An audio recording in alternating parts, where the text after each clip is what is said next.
All right, welcome back to Onebar and Lupagus show. It is day 2 of free agency. It is currently 5:15 Central. So if you watch this and some of these guys are signed, they were available when I did it. So we're going to talk about some potential Viking free agents that are still available that the Vikings could very well have interest in. Before we get into that, hit that sub button. We are so very close to 14,000 subs. We're like 30 away. So if you're watching this not sub, do us a favor, hit that sub. Comments. I want to know hot and heavy comments. Who is a free agent that is still out there realistically that the Vikings still could sign? I'm going to talk about 5 right now. The Vikings have absolutely dominated free agency. They have murdered free agency. What they have done on both trenches has been a thing of beauty. But the fact is, they still got a ton of money to spend. They really do. They got a lot of money to spend. Let's start off with the top one. Rasul Douglas, cornerback, 30 years old. And you might be like, that guy's a little old. We loved us some old cornerbacks last year, Stephon Gilmore, Shaq Griffin. And I know we got Byron Murphy in the house. I know we got Isaiah Rodgers in the house. We got Mekhi Blackman, but we still need some quality depth. And Douglas is a guy that can play inside, play outside, can play anywhere, known ball hawk, a seasoned vet that could come in and help round out this depth chart. And I still want the Vikings to add a corner in the draft. We got some work to do in that secondary. And Rasul Douglas isn't going to be overly expensive. His projected contract is all over the place, but he ain't going to cost a ton. And you're looking at probably a 1-year deal, 2-year deal. We'll see what happens. But Douglas, just to throw him in this secondary would be fantastic. Mekhi Blackman, there is no reason to rush him along and also just say, hey, you're starter this year. Good luck. He's coming off a serious injury, and his rookie year, he looked good.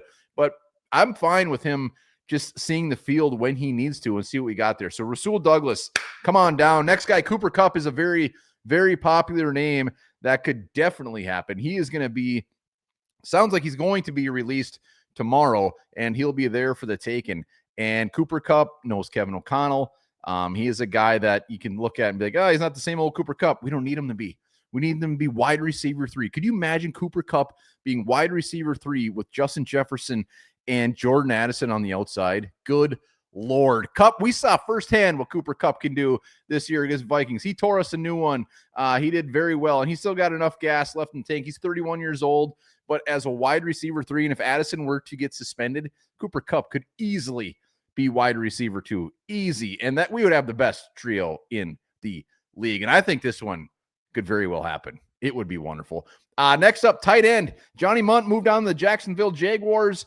Goodbye, Johnny. Hello, Tyler Conklin. How about a little reunion here? Conkadonk is a guy that we loved here. He went and got paid by the Jets. He's a great pass-catching tight end, has really grown into be a decent blocker as well. When the Vikings drafted him around 5, they really molded this guy into what he is today. And I think he's 29 years old. So Conklin, Hawkinson, those two beautiful catchers. And then you got Josh Oliver still there as well. And Conklin, again, he's not going to cost a ton. He's probably going to be a guy that sits out in free agency for a while. Same with Douglas. I could see Douglas kind of hanging out there for a while as well. But Conklin coming in, just going out on a nice little horsey in the sunset in a Minnesota Viking jersey. One last run here would be great. And it's not just because he's a former Viking and I love him. I really think he fits this offense beautifully. Next up, I'm getting selfish here. We got Willie Fries. I love Willie Fries. I love Ryan Kelly. Just do it. Rip the Band-Aid off. Let's have a whole new interior offensive line. Zeitler, Scherf, old as hell. We know it. Zeitler, 35 years old, coming off one of his best seasons ever as a pro. The dude can still play, not only play, but play at a very high level. He's not going to cost a ton at all. I think he made like $5 million last year. That's easy. Sign the man. Don't let him go back to the Lions. That's the best part. Not only Lions don't get him, we get brand new guards and very good ones. And Brandon Scherf, 33 years old. Again, a guy that's still playing at a pretty damn decent level as far as how old he is. And he's an instant upgrade. Put Blake Brandel as a backup. Boom. Meant to be. Last one, Draymond Jones. Defensive end, also can play a little edge. Jihad Ward hasn't been re-signed yet. I'm kind of surprised about that. Draymond Jones could come in and fill that spot as well. He could be defensive end. He could be edge. He could be the Ward guy where you're kind of just throwing him all over the place. And the Vikings have done very well on the defensive line so far this offseason. So, again, kind of like guard, maybe I'm getting greedy, but let's go. Draymond Jones ain't going to cost a ton, and he's a guy who can get after the quarterback. He's still young, and he would be a great addition. He's been a guy, again, rumored maybe to be Vikings interested in this guy. Those are 5 guys, but there's a ton still out there. There's some fantastic value out there. There's the Asante Samuels. There is the Jeffrey Okudas. I didn't put them on the list. I think they might be a little out of our price range. A safety could definitely be a guy that the Vikings look to bring in for some depth as well. But these are 5. Let me know down in the comments. Hit that sub. We'll be back later tonight, at least one more time.